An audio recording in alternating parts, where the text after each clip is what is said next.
Recording live from Master Roshi's bathroom, it's the Dragon Ball Z podcast with your hosts, Devin and Drew.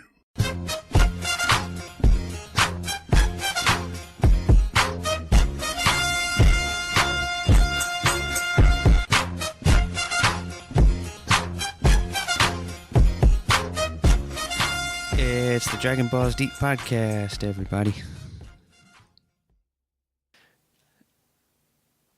I was going to say something, and you made me forget. Did my intro distract you? Yeah, it did. When I do that intro right there, you know, when they're interviewing Ricky Bobby, and Yeah, he you doesn't don't know what to do with your hands. That's me, but talking. Don't know what to do with my words. Just throwing that out there. Yeah, with my words, exactly.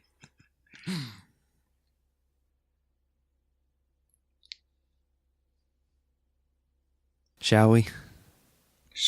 We shall. We shall. All right. Dragon Ball Z episode 21.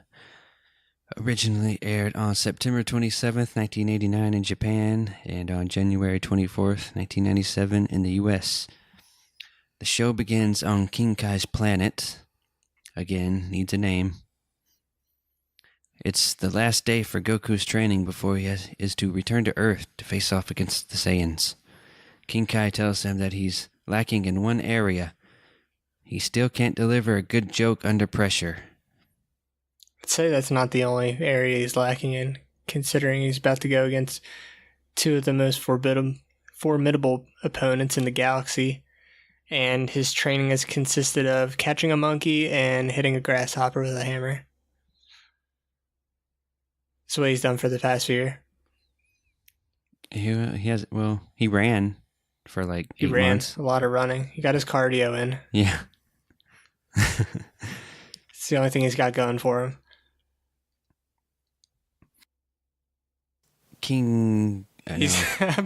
All I'm picturing is he's going to see the Saiyans coming out of the pods, and he's going to be like, fuck, where's my mallet? That's funny. Also, did you notice King Kai's car is completely fixed? Yeah, King Kai finished up. When do you have time to do that?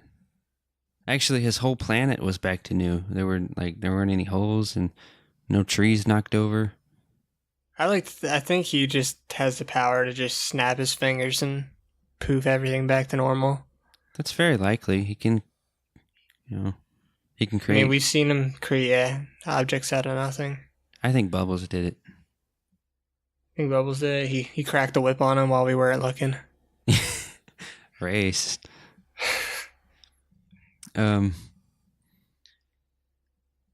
Maybe it's just me, but Goku is starting to look a little different here.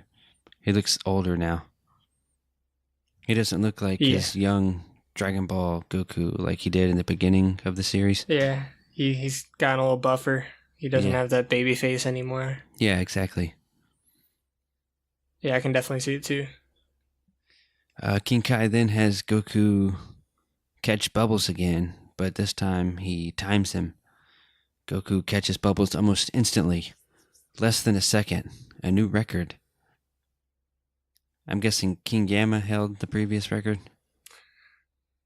Probably. And you'd think King Gamma went through all this same training that Goku did, and now it just ended up with him working at a desk. It's kind of sad. Maybe he did that even before he went to King Kai's. You think Goku's going to take that job one day? He's going to end up at a desk? Goku can't read. This is true.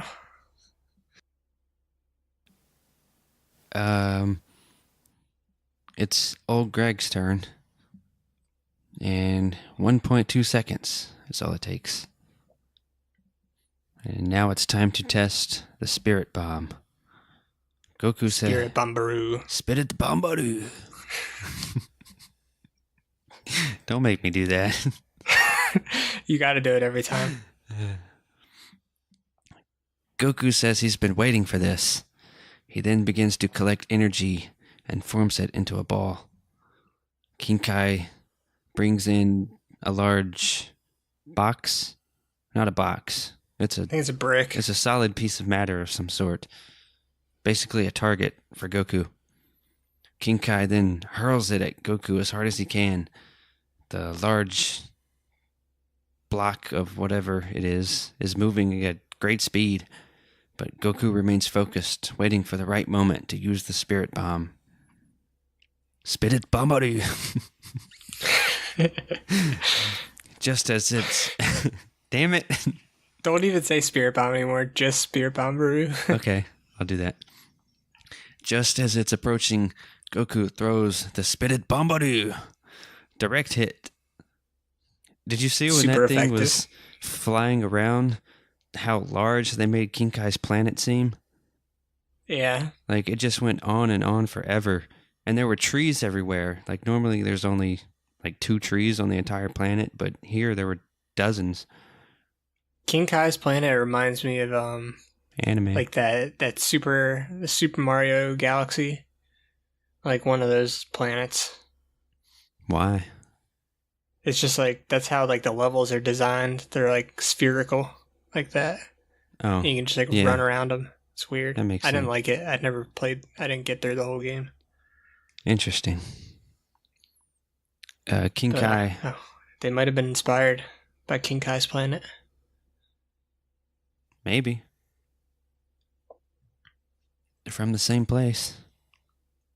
Yep, and now Goku's breaking bricks like Mario with his Spirit Bomburu.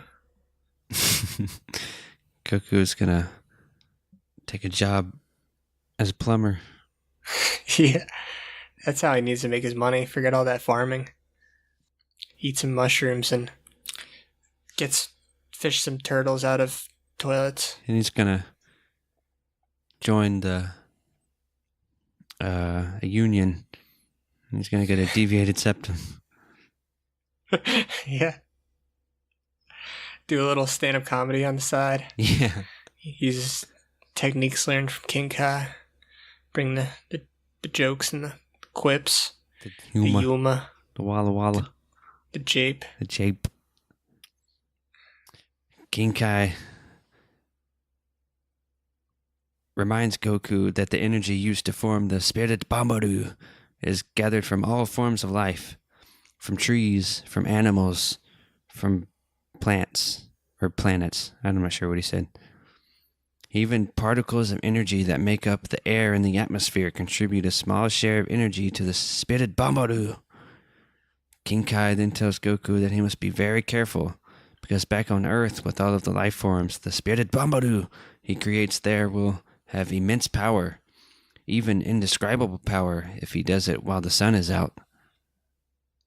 Yeah, this is like another thing that I must have missed on my first viewing. I didn't know that the Spirit Bomb drew power from the sun. Yeah, it draws power from everything. Pretty crazy. Mm-hmm. The slightest error could destroy the Earth. Goku says he'll stick to the Kaio-ken technique. King Kai says the Saiyans will be arriving on Earth tomorrow, and it's time to say goodbye to Goku. King Kai then freaks the fuck out. He says he forgot to include in his calculations the time it's going to take Goku to get back to Earth on Snake Way. Of course he did. I King guess Kai is not the only one that's confused by this timeline. yes, that. And remember, last episode we were talking about King Kai not being very observant. Like he doesn't pay close Yes. attention to things. So maybe it's He's got ADD. yeah, exactly. His mind's too preoccupied with all the humor. ADD, what are you speaking Jokes. fucking French? Now it's Greek. Damn it. He's speaking Greece. You speaking Greece? Close enough. So good job, King Kai. Imagine if Goku didn't make it back in time, and like Vegeta killed everyone, blew the earth up or something. Would have been a very different storyline. Like, he makes it to like King Kai, but like there's nobody there to get him. I think like if that happened, Frieza would have just pretty much took over everything. Yeah. Because Vegeta wouldn't have been able to kill Frieza without Goku.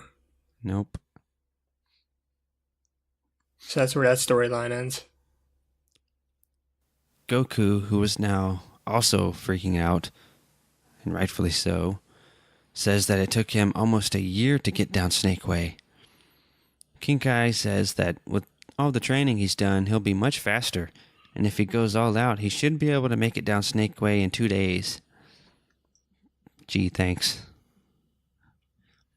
King Kai says they need to keep their cool, and that Goku needs to tell his friends to wish him back to life now. Goku says, but they're not here. He's not wrong. They're not there yet. If only he waited like a day, they'd be there. Yeah. King Kai then has Goku place his hand on his shoulder so that he can use King Kai as sort of a Kai phone to make contact with his friends back on Earth. Goku calls Master Roshi, who is taking a King Kong Bundy shit. King Kong Bundy shit, brother. I bet Master Roshi takes some big shits, dude. Goku explains to Roshi that he's still dead and is talking to him through King Kai. He then asks if they managed to collect all 7 Dragon Balls, which they did. Goku tells Roshi they need to wish him back now since the Saiyans will be here tomorrow. This is shocking news to Master Roshi. Everyone else, Bulma, Turtle, Oolong, Puar, are standing outside the bathroom. They seem to think Roshi is talking to himself because he keeps saying things like messy business, and that's a huge relief. Yeah, we haven't done a subverse dub in a while, but I think this is the perfect opportunity for one. I think the dub wins by a landslide here because of poo jokes. Poo jokes are funny. And the Japanese completely missed the mark on that one. In the Japanese version, it's pretty much Goku Master Roshi just having the conversation with Goku, and they're just confused at why he's talking to himself. But I love this scene. Really reminded me of Austin Powers. Which? Who does number 2 work for? Oh, And then I had to look it up because it was so similar to that scene. And this episode did air in America like post Austin Powers 1, like pretty close to the date too. So I wonder if they were a little inspired by that. Possibly. Yeah. I think we're gonna probably notice a lot of like little hints at movies and stuff. Yeah. Good job, Funimation. So dub wins? Dub wins. Pooh wins, brother. Goku... No, not Goku. Master Roshi comes busting out of the bathroom with his pants down, telling everyone to get the Dragon Balls. King Kai then gives Goku a present, a new gi that has his symbol on the back. He says this new gi is very durable and can even repel small attacks. Back on Earth, Piccolo is still training Gohan. Gohan goes for an attack, but gets shot down by Piccolo's eye lasers. Piccolo says Love to him... What? The eye lasers are awesome. I wish he would have done that more. Yeah. Later in the series. Piccolo says to himself that Gohan surprised him, and it was a reflex shot, and he didn't mean to hit him so hard. Also, holy shit, Gohan just called them eye lasers. He's got freaking lasers coming out of his freaking eyes. With freaking lasers. Piccolo laser eyes. Oh, Gary laser eyes. Gohan says that Piccolo cheated because he said, no eye lasers. Piccolo the cheater just says, so what? He tells Gohan that you can't believe anything your enemy tells you. This is true. This is a lesson that Goku never learns. Back at Kame House, Roshi, Bulma, and the others summon Shenron. Are we going to call him Shenron or are we going to call him Shenlong? Definitely Shenron. You don't like to say Shenlong? I'm just so used to Shenron, it would be weird for me to switch it up now. Sounds too much like Schlong. Does sound like Shlong. Maybe that's why they changed it. Oh, man. What did they say? Like, by your name, I summon you, Shenlong. Something like that. But yeah. Replace it with Schlong. A giant green dick comes out. Oh, man. Shit just got weird. Sorry. Sometimes these things happen. So I guess in the translation now we got Shenron Hubbard. What?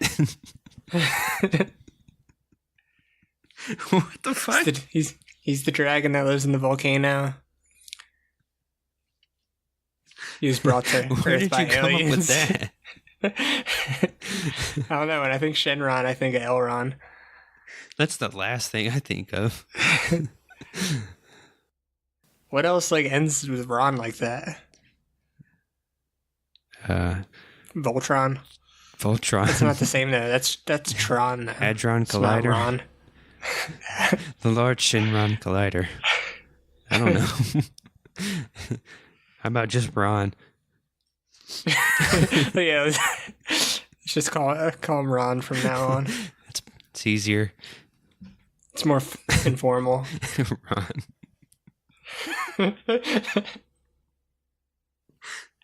Oh, man. Ron, I summon you. By your name, we summon you, Ron.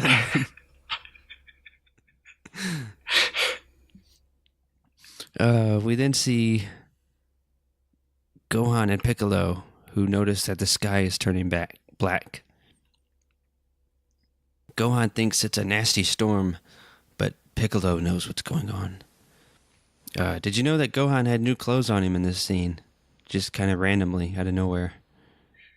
Yeah, well, we know Piccolo has the ability to that's true. generate clothes, yeah, so... I feel like he should use that ability more often. Like, use it in battle. Like, when he's fighting someone, just, put him in some, fucking weird outfit. Oh my god, that would be amazing. Like, when he's fighting, I don't know, somebody, put him in, a clown costume or something. Excel. Yeah. Or, one of the androids or something. Put him in, I don't think the androids are... I guess, yeah, the androids are pretty fashionable. They would be offended. Like when he's fighting Android 17, just put him in a big dress or something. Or just take his maybe can he remove clothes as well as make clothes? I don't know. We've yet to see that. He could just zap somebody and remove all their clothes. That would open. Or he could just keep putting sweaters on him and keep putting down. More sweaters. He makes his own clothes, right? And he can make, and they're weighted clothing, so he could just keep putting weighted clothing on. 50 weighted Christmas sweaters. Damn. They better make this a special move for Piccolo in the new Dragon Ball Z FighterZ. FighterZ. I want a fatality by sweaters. Shenron, or never mind, take that back. Ron appears and asks them what their wish is. Also, Ron was looking a bit small here. Later in the series, he's fucking giant and he can be seen from miles away. But here he looked pretty small. He wasn't even much taller than Roshi's house. King Gamma was bigger than Ron is here. Maybe hasn't been working out. Maybe anime. Needs to get back on that TRT. Back on that dragon juice. The acai. That didn't sound right. Acai. Acai. Are we gonna start calling him Han now? We can't change it again. Not at least in one episode. Maybe he can be Han later. For now, he's Ron. Name Summer Han. I have good wish. Oh man, it's too much. Oolong, who actually has a very good idea, asks Ron if he can destroy the Saiyans. Bulma gets angry at this, despite Oolong explaining that they can wish Goku back next time and have Ron save the world now. Yeah, I completely agree with this. I wrote that down. Like, Oolong is seems to be the smartest person in the group right now, and I always wondered why they didn't make more wishes like this. And I guess my question gets answered, but at the same time, I'm surprised it took until now for them to wish something like this. That and... Oh, well, never mind. I was going to say that, and they probably still don't trust Oolong after his last wish. It's true. That was on the feet, quick thinking there. Yeah. Can't help that. Unfortunately, yeah, this next wish, definitely confused the fuck out of me. But you can go on. Unfortunately, Ron cannot grant this wish, so they ask him to bring Goku back to life. Wish granted. Let's get on to why he can't grant it. Because he says, I guess his wishes only can. Yeah, his power is limited to Kami. Yeah, exactly, which makes no sense to me. Why not?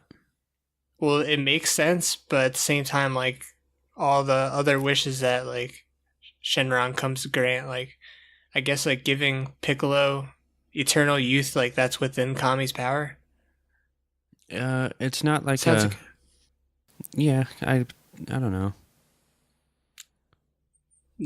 Doesn't make sense. Wasn't that Piccolo also killed Shenron right after that too? He did. I think Kami rebuilt him though. Yeah, he did, but I don't know. And he made him maybe more powerful. I forget. I think he changed something about Shenron when he rebuilt him. Possibly. Oh, that's what happened. Because they were wondering. Dende changes him. Yeah, because that's their loophole for being able to wish people back from the dead more than once. You can allocate. What's the word? Allocate power to certain areas, I guess. Yep. So.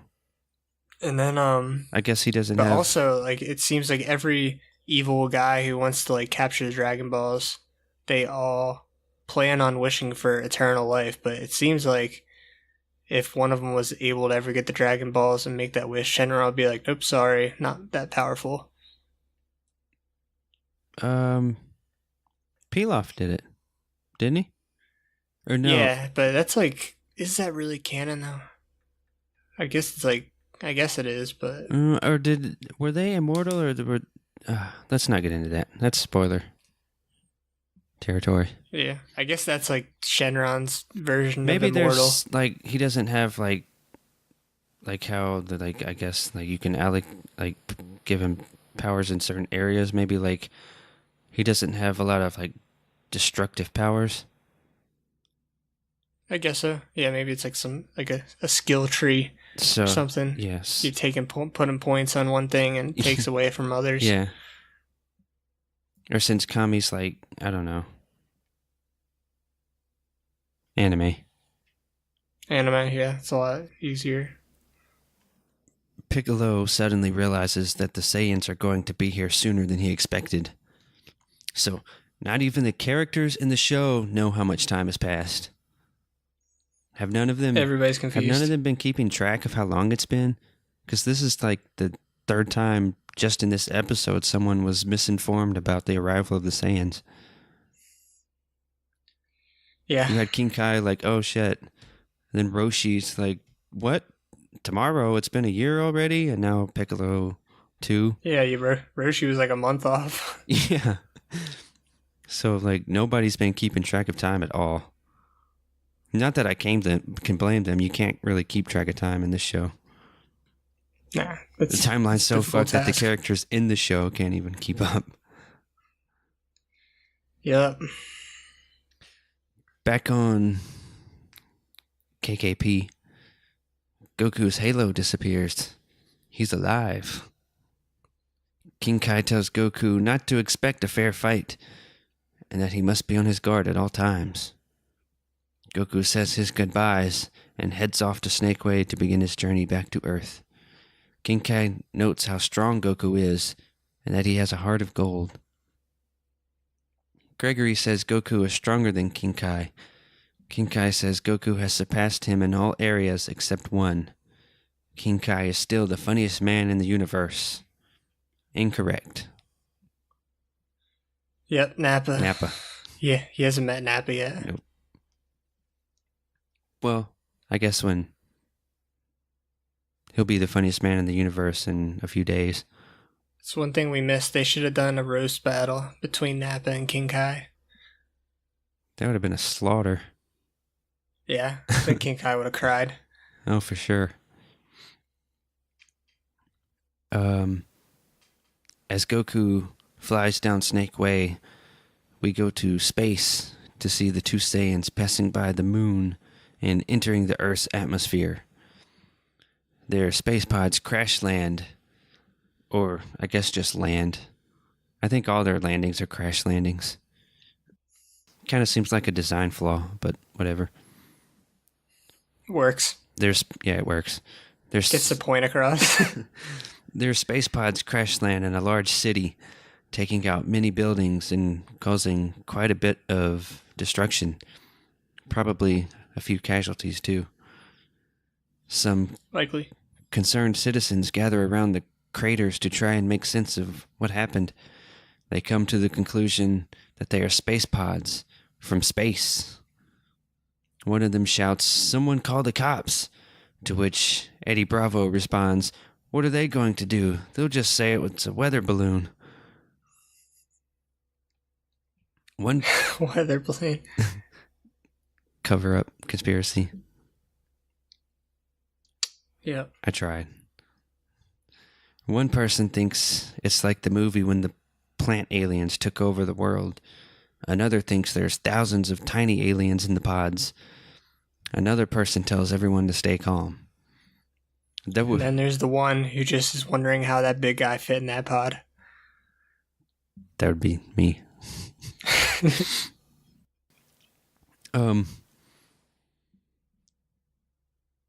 I like, it would be funny if the pods opened and like a bunch of little tiny Saiyans came out. Like thousands of them. Oh man. Like a thousand little Vegetas come crawling out. Like little, like child Vegetas? No, like full grown, but like really, really small. Like my mini Vegetas? Yeah. Like underpants gnome sized Vegetas. Like a thousand of them. That'd be great. How big would they get when they went grade ape? I don't know, like the size of the size of Bubbles. Size of Bubbles.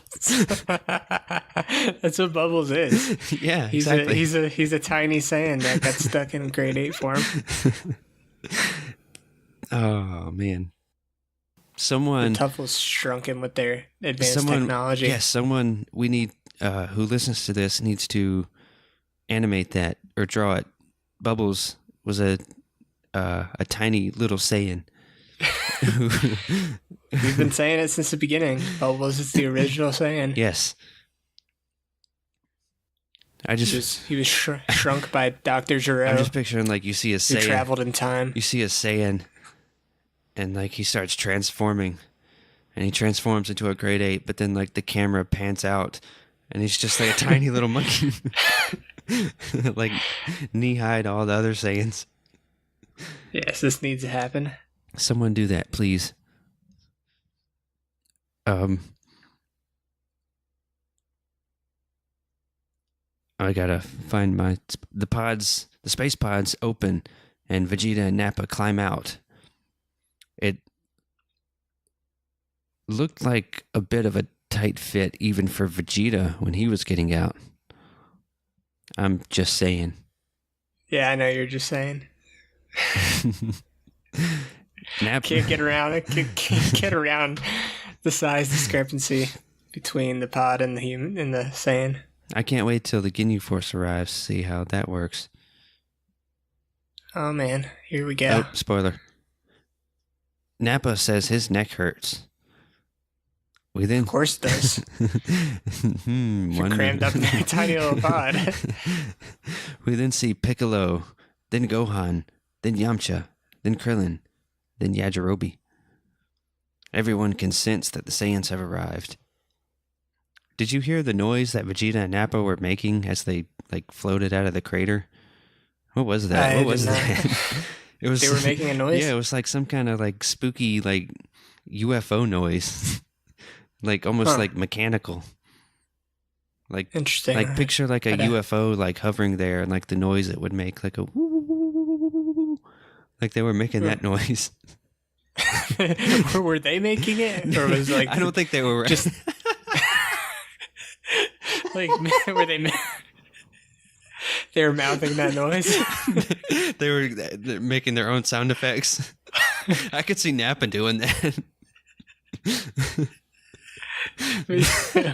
That's hilarious. I like that sound. We need to soundbite that. The one I made or the one from the show? Yeah, no, the one you made. Oh. Sounds like a combination between a space pod floating and Curly from Three Stooges. Oh man, I'll cut that out and save it, and we can use it as a sound clip. Yeah, we'll get that ready for next episode. But the point being is, while they were sitting there hovering, they were making a noise. A large. Yeah, I didn't notice it. You'll notice it because I think it happens again.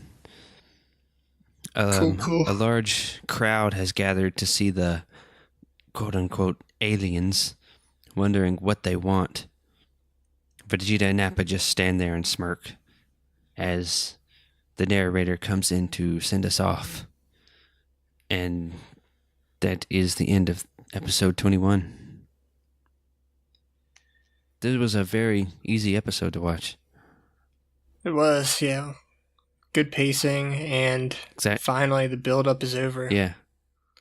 We have landed. Yeah, I was going to say all the bullshit is out of the way, but there might be some more.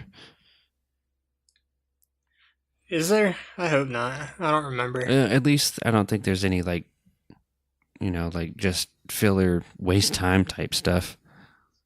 That doesn't matter, Yeah. But yeah. We definitely have good episodes to look forward to. Yes, we do. Very good episode. And we finally get a good fight. We haven't really had I guess the Raditz fight was alright, but Nah, it wasn't. Didn't really compare to anything in Dragon Ball. Nothing compared to the Piccolo or the Tien fight. Yeah, or Goku and Vegeta. That's kind of that's the fight that set the precedent of the Dragon Ball Z series. Agreed. Yep. So that should be fun. Yep, it should be. Anything else before we wrap this up? Nope. Then let's wrap this up. Follow us on Twitter at DBDPod. Rate, review, download, subscribe. And as always, tune in next time for another exciting episode of the Dragon Balls Deep Podcast.